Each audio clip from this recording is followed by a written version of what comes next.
Hi, I'm Charlie. How are you? Yeah. Megan. Hi, Megan. I've got a 12-week-old Labrador puppy. Okay. And I was just wanting some basic advice. I've been watching a lot of your videos, but it's just nice to get to see you in person. You get, Cool. get some good advice. So. What's the end goal for the dog? An all-rounder. I'd like to do a lot of trialing. I'd like to get into trialers, picking up and be. Not something you've done before, just No, it's kind my of first time round. Yeah. So the most important thing to do at the moment is to kind of hone the dog's enthusiasm for you and for retrieving. There's always a fine balance between, more is often less is often more. Yeah. So lots of running away, encouraging the dog to come with you. Lots of downtime where the dog's away from you in a crate or something, so that, or I don't know, kennel or whatever, like everyone's got their different way, but away from you, so that when it comes out with you, it's like I'm out with dad or I'm out with mum, like I'm out, and oh, that's so exciting, rather than scratching their head, lying in front of the Argo, like life's a bit good, like why do I want to go and follow you? I've been with you for the last 4 hours. Yeah. So if your dog's like very much in the house all the time, you want to make sure that an hour or so before your training, you put them away. Yeah. So we've got a little stand where our puppies are at the far end of the showground, and at least an hour before we go into the main arena to do our demonstrations, the 2-3 puppies that are coming with us that have been mauled by the public, we put them away, we get some sleep, they get some downtime, so that when they come out, they're like, oh, they're engaged. If we pick them straight out of the pen, having been razzed up by a load of kids for the last 2 hours, they come into they'd be a bit like, oh. So you need to just think the same way with your young dog. Find something that it likes retrieving and it's able to retrieve. Traditionally, we've always used a tennis ball. There you go, tennis ball's great. And find the place that it does it the best. That can be in the house, down a corridor, in the garage, in the garden. It doesn't really matter, from the back door out in the garden, back again. Find the place that is the easiest to manage, that the dog will just go out, pick it up, bring it back. You can be sitting on the floor in the sitting room. You can be anywhere. Don't like, oh, it's a gun dog, I need to go to a field. Just get that kind of concept of razzing the dog up, letting it chase the ball in your hand, and then throwing it. It picks it up. As soon as it picks it up, you're backing away, you're encouraging it, you're low down, you're like, look at me, I'm fun. Don't do one, then another, then another, then another, and stop because the dog's bored. Do one, and then think, I'll do a bit more following around, a bit more fun, and then I'll maybe do another one, and then I might stop. And then we might not do anything tomorrow or the next day, and then we'll have another go again. So we've got a few young puppies in the demo with us this weekend.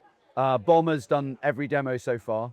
His sister's done, she did 2 yesterday. She didn't do one this morning. She'll probably do one this afternoon, I'm not sure. We've got a young Labrador doing the same thing. Next week, they'll do nothing.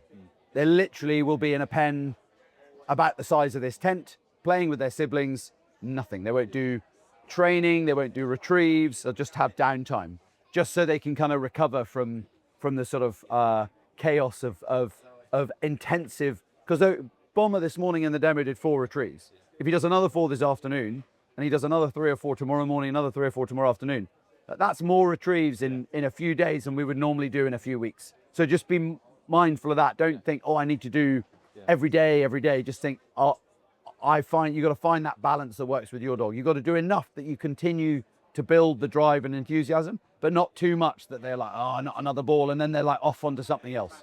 So if you do 3 and you find on the 3rd they're a bit like lackadaisical, or they come back and they're like over here, you got to clock mentally in your head, we should have done 2. Okay. Not too much onto it.